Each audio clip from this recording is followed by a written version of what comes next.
1899 is the day, and Macarthur is the name. Cadet Douglas Macarthur, who comes to the United States Military Academy at West Point to take his place in the long gray line.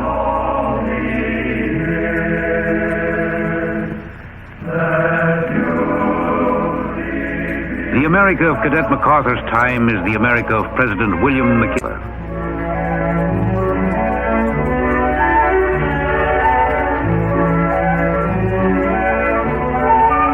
General comes home to take up a new and entirely different challenge, remembered now by Army's former football coach, Earl Red Blake. Back in 1919, when I was a cadet, first classman, at that time there was considerable agitation in Congress to do away with West Point. The war was over, the morale of the place was very low, and about that time a young 38-year-old general came to West Point. It was General MacArthur.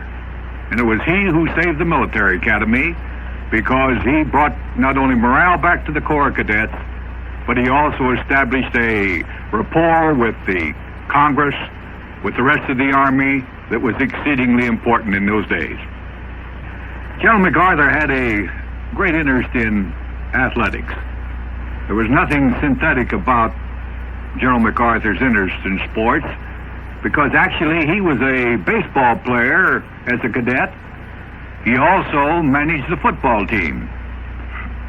I remember so well when I was a cadet playing baseball, I think he was greatly disturbed about the fact that I was not hitting too well.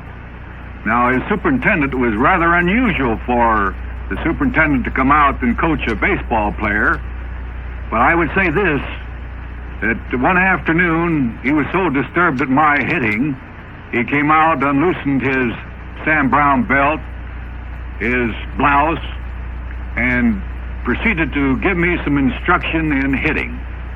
Actually, after he got through, I think I was less of a hitter than I was before. It is probably the only thing in his life in which he was a failure. Failures are few as MacArthur in 1930 reaches the pinnacle of military heights. At 50, he is sworn in as Army Chief of Staff and pledges to support and defend the Constitution against all enemies, foreign and domestic. But Americans do not hear them. They have Joe DiMaggio and a host of baseball heroes.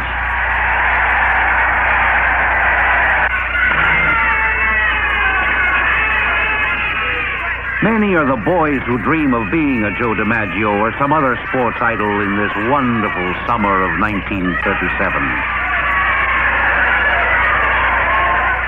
And there are others who send model airplanes into flight in the skies over America.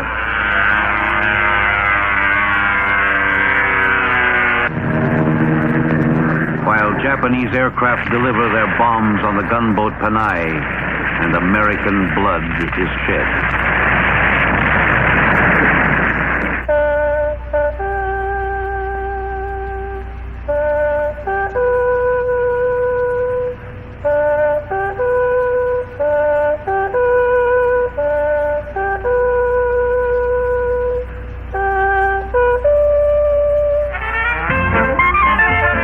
Young America hears music of a different kind. For swing is the thing, and Goodman is the king. The big parade longer. G.I. Joes serving their country for $21 a day, once a month. On the production line, the gals step in when the guys step out. The depression of the 30s is making way for the boom of the 40s. Happy days are here again.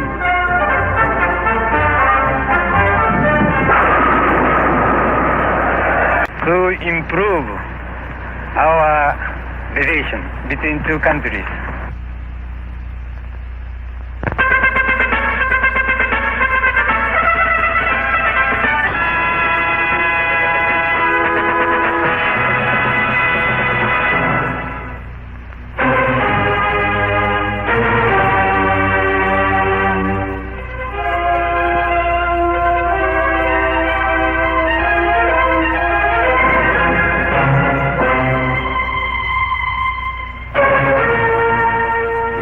interrupt this program to bring you a special news bulletin. The Japanese have attacked Pearl Harbor, Hawaii by air, President Roosevelt has just announced.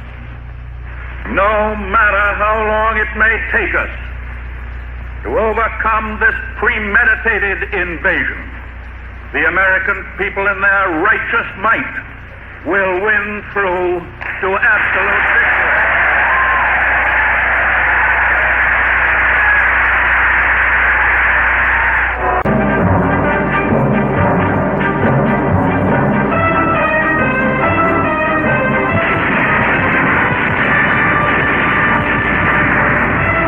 One day it begins, the road to redemption.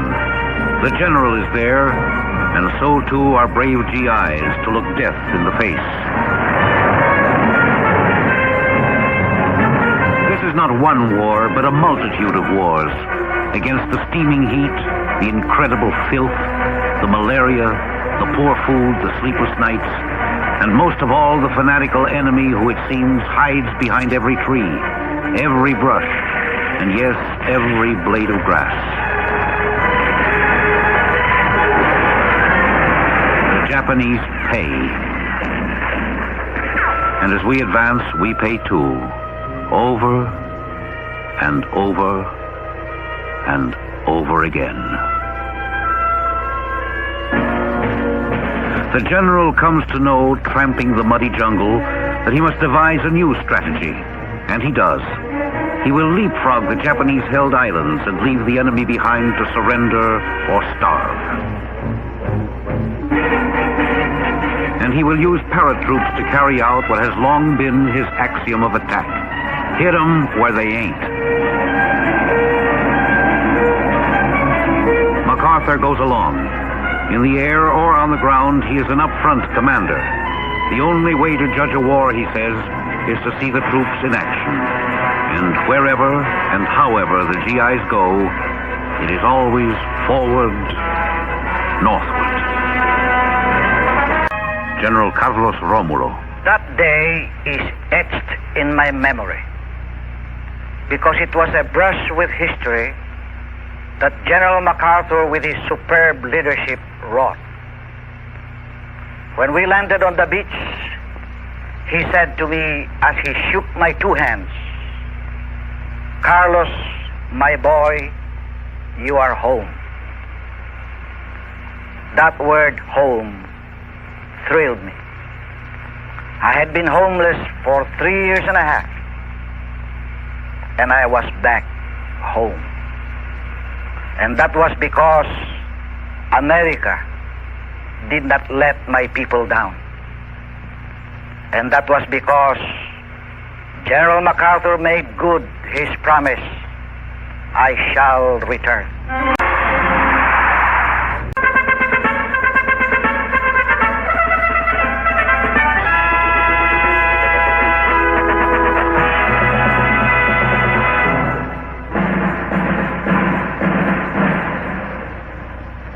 Yours is the opportunity so to strengthen and bulwark our beloved nation that to a waiting, expectant, and hopeful America, Douglas MacArthur may say again, "I shall return." The hour is too late. MacArthur. I believe that we must try to limit the war to Korea for these vital reasons: to make sure that the precious lives of our fighting men are not wasted, to see that the security of our country and the free world is not needlessly jeopardized, and to prevent a third world war. A number of events have made it evident that General MacArthur did not agree with that policy. I have therefore considered it essential to relieve General MacArthur so that there would be no doubt or confusion as to the real purpose and aim of our policy. It was with the deepest personal regret that I found myself compelled to take this action. General MacArthur is one of our greatest military commanders, but the cause of world peace is much more important than any individual. When I joined the Army, even before the turn of the century, it was the fulfillment of all my boyish hopes and dreams. The world has turned over many times since I took the oath on the plain at West Point, and the hopes and dreams have long since vanished.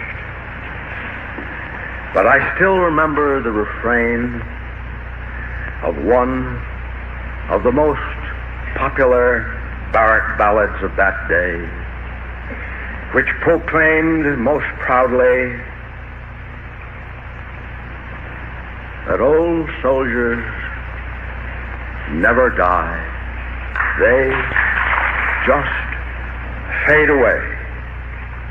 And like the old soldier of that ballad, I now close my military career and just fade away. An old soldier who tried to do his duty as God gave him the light to see that duty. Goodbye.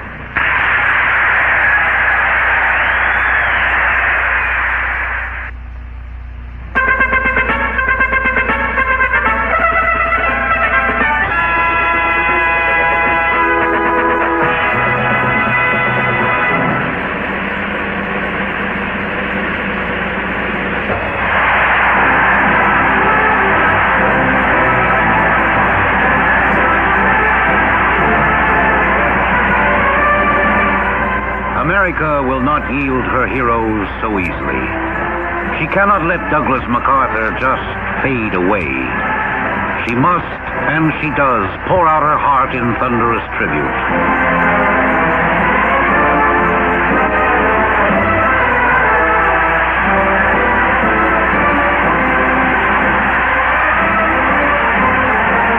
And so the general comes home from the war, home to New York, and the very special place it holds in his heart.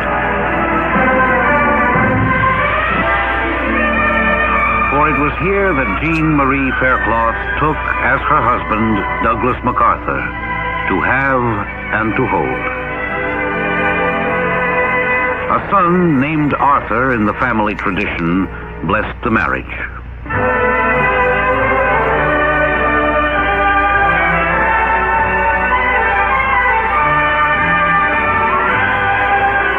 As Arthur grew older, the father was to say, "My hope is that my son, when I am gone, will remember me not from the battle, but in the home, repeating with him our simple daily prayer, Our Father, who art in heaven."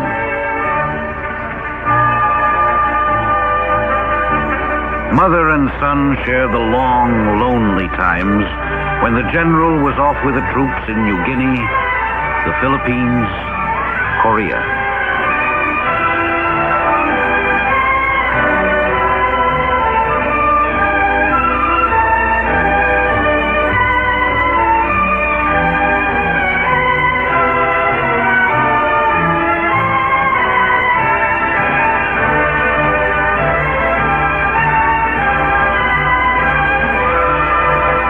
To Jean Faircloth MacArthur, her husband has always been the general, the boss.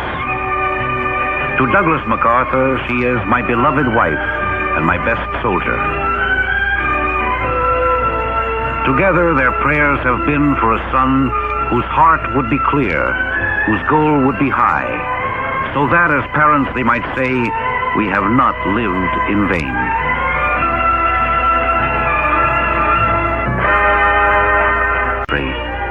A guiding light for all who would follow him in the long gray line. When the bells pealed out their triumphant tones on Armistice Day, long years before you were born, I seemed to hear the echo of the chimes of the Cadet Chapel. When I received the solemn surrender of Japan to close victoriously the Second World War, through the stuttering words, I seemed to catch the roar of the long corps yell. When we crushed the Reds at Incheon, the beat of my mind kept repeating the edict of our forefathers establishing the United States Military Academy at West Point. This great tradition is now in your hands. We trust you. We have faith in you. You are our own of the